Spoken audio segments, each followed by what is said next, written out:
My name is KayCee, and I'm a board game designer and publisher from Nigeria. My name is Boyo Arami. I am the designer for Nutrido board game. I'm also the director of Nutrido. My name is Joy Sani, and I'm an event manager and a digital publicist and a farmer.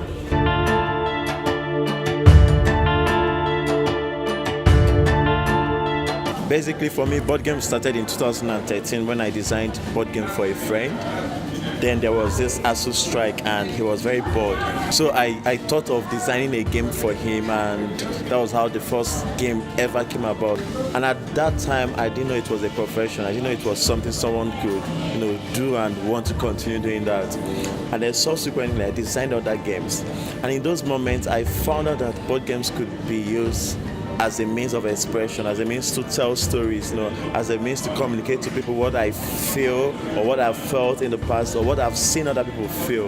And then for me, all along, it has been about telling stories with these board games, and then also trying to create a means of livelihoods for young people who, have joined in designing and publishing these games.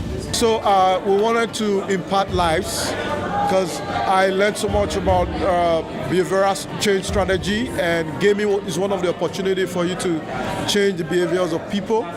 And we came up with this idea to design Nutrido board game, health and nutrition board game, and that's our first board game.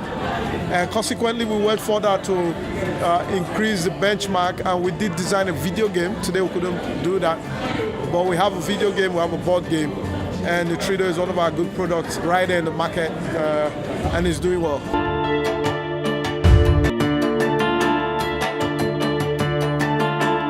AppCon was inspired in the need to want to create platforms where people could actually play games, where people could play my games, where people could, be part of what I wanted to express. And it started with little board game events here and there.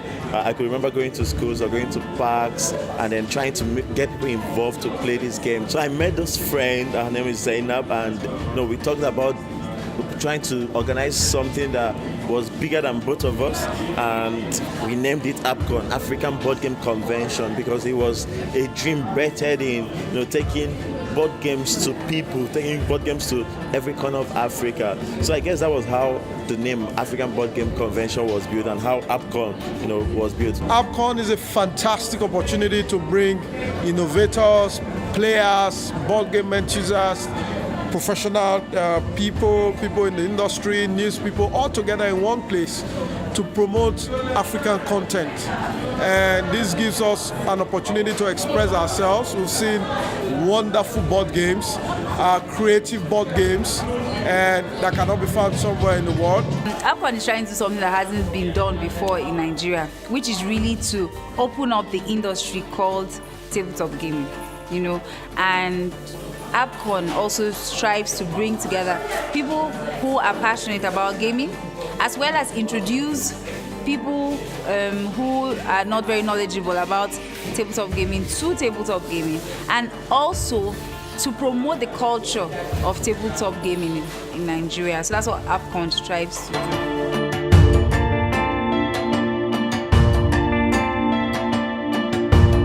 There's so many challenges when it comes to African board games. Generally, it's not accepted. People find it difficult the acceptability within the public is really low. We have design challenges. We have publishing challenges. We also have challenges when it comes to finance. We need sponsors, people who could really sponsor quality content, capable of changing and transforming life, transforming the way Africa or Nigeria is being perceived from the outside world. So these are a few of the challenges. We also need people to embrace our board games, our designs, our work.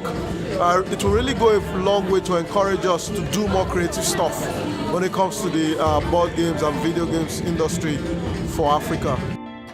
Challenge of building active board gaming industry in Nigeria is first it's not known. It's not something that Nigerians know.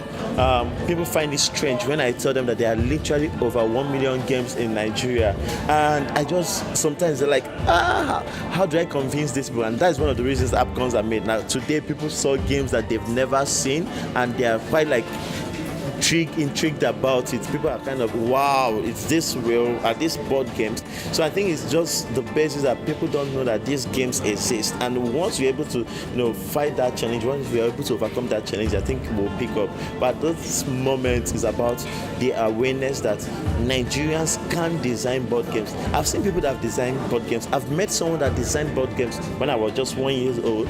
So and in the past 2-3 years, I've met about 6 to 7 game designers, and for me it's a nice thing. And once people are able to know that they can design board games, I think we'll probably get to other challenges, but at this meantime, it's that knowing, that awareness that we can actually tell our own stories, can actually express our own feelings, our own thoughts, our own opinions through board games, and we can also play board games beyond the normal 7 to 8 board games we have in the Nigerian market. We are proud to announce the best recipient of our 5,000 naira. See, 5,000 naira is a lot of money. I don't know if I'm not shouting. 5,000 naira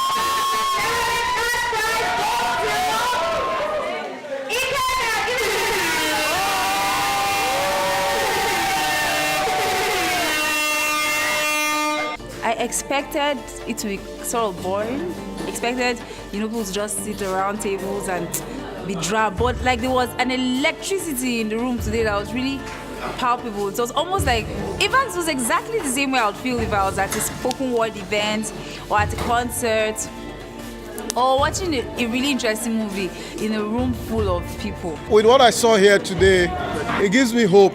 People come here to play games that cut across their religious inclinations, their political background, their color, their ethnicity. I think board games will really come to unify us. Nigeria, for instance, we talk much about unity, but this is an activity that can really bring us together to promote our cultural orientation, to promote our country, Nigeria. We could start focusing on sponsoring events like this, sponsoring games, sponsoring educational content that brings games and education to the foreground. I think this is a wonderful opportunity. If you have an opportunity to sponsor conferences like this, you should pick it up. You should be interested. Young people, I say, come forward. We'll look forward to partnering with Nibcard to encourage game production and design in schools. We're talking with them currently. We'll have training sessions for young people to learn how to create their own board games and be much more effective. Today was quite interesting. I've never seen so many board games in one place, and it was pretty entertaining. It was interesting how by simple board games, people could get to connect. No questions asked. Heck, with some people, you don't even exchange your names. You just sit down at the table and play games and have fun.